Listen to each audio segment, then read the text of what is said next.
Hello everyone, welcome back to my new video. मेरो यो video थियो नि 1 वर्ष अगाडिको भिडियो, किताबमा कभर हालेको भिडियो। सो आज चाहिँ मैले त्यही कभरलाई निकालेर मैले फेरि बाबुको अर्को युकेजीको किताबमा मैले कभर हाल्न जाँदैछु। बराबरै जस्तो छ, अलिकति सानो छ अहिलेको किताब, अलिकति ठुलो भएको भए त अलि मिल्दैन पनि थियो होला, तर अलिकति सानो छ अहिले युकेजीको किताब एलकेजीको भन्दा। त्यही भएर मैले चाहिँ त्यही अब किन खर्च गर्नु, हेर्नु न कस्तो नयाँ छ, त्यस्तो थोत्रो च्यात्तेको पनि छैन, किताब पनि नयाँ छ। त्यो भर्ने किताब भएर मात्रै हो, बाबुहरूको त अहिले किताबमै लेख्ने हुन्छ नि। सो वर्किङ बुकहरू बढी छ अनि सबैमा मैले कभर हालिदिएको थिएँ। अनि अब चाहिँ मैले त्यो कभर सबै एउटा एउटा गरेर हातैले पिन निकालेर मैले त्यही कभरमा मैले अहिले युकेजीको किताब फेरि हाल्न जाँदैछु। एकदम सजिलो प्रोसेस छ। पैसाको महत्त्व बुझ्नुहोस्, सामान दाँजेर किन्नुहोस् भन्ने एउटा मिथिला शर्माको प्रचारको डायलग थियो नि। सो आज मैले थम्बनेलमा पनि यही युज गरेको छु।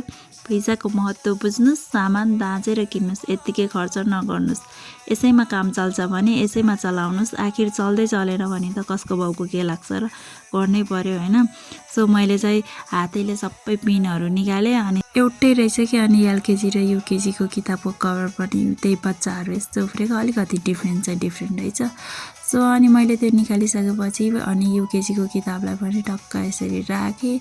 अलिकति सानो थियो अनि माथिपट्टि चाहिँ कभर भाग पनि अलिकति फोल्ड बढी थियो, तलपट्टिको थोरै थियो पहिलाको किताबमा। अनि माथिपट्टि चाहिँ मैले त्यही सेपमा मैले स्टाप्नर लगाइदिएँ। अनि तल र यता साइडमा पनि अलिकति बढी फोल्ड गरेर मैले स्टाप्नर लगाइदिएँ। अलि कति सानो भएको भएर अलिकति छेउछेउ चाहिँ अलिकति बढी काट्नु पर्यो, नत्र भने अरू चाहिँ केही गर्नु पर्दैन। एकदम मजाले लगाउन सकिन्छ, हेर्न सक्नुहुन्छ।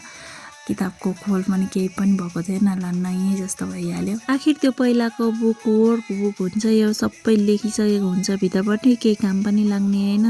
अनि यत्तिकै राख्यो धेरै बनाएर मधीसँग बेचेर साटौँला, नुन साटौँला भन्यो भने कभर सभर सबै उक्काइ के गरी के लिएर जान्छ क्यारे, कभरहरू पनि लैजाँदैन। अनि यत्तिकै वायु प्रदूषण, वातावरण प्रदूषण मात्रै हुने यो प्लास्टिकहरू यस्तै गरेर। त्यही भएर प्लास्टिकको पूर्ण प्रयोग हुन्जेलसम्म पूर्ण प्रयोग गरिराखौँ। फर्स्टमा रोलबाट कभर हाल्नुभन्दा यत्तिकै यो हालिसकेको यसरी निकालेर हाल्नलाई चाहिँ एकदम सजिलो हुँदो रहेछ।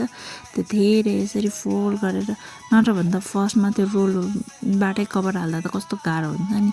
यस्तो गर्यो फेरि फरक्क फर्किहाल्छ, फेरि यता फर्किहाल्छ, मिलायो सेप बनायो फेरि फुस्किहाल्छ। यो त अब टाँसेर बसिरहेको हुन्छ, सेपै हुन्छ। अनि त्यही भएर खासै गाह्रो पनि नहुँदो रहेछ, एकदम सजिलो हुँदो रहेछ।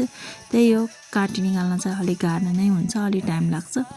त्यही पनि केही पनि हुँदैन। यही प्रोसेसमा सजिलोसँग मैले अरू किताबहरूमा पनि कभर हालेको छु। फर्स्टको चाहिँ मैले यो काटी चाहिँ हातैले निकालेको चाहिँ अलि नङ दुख्दो रहेछ।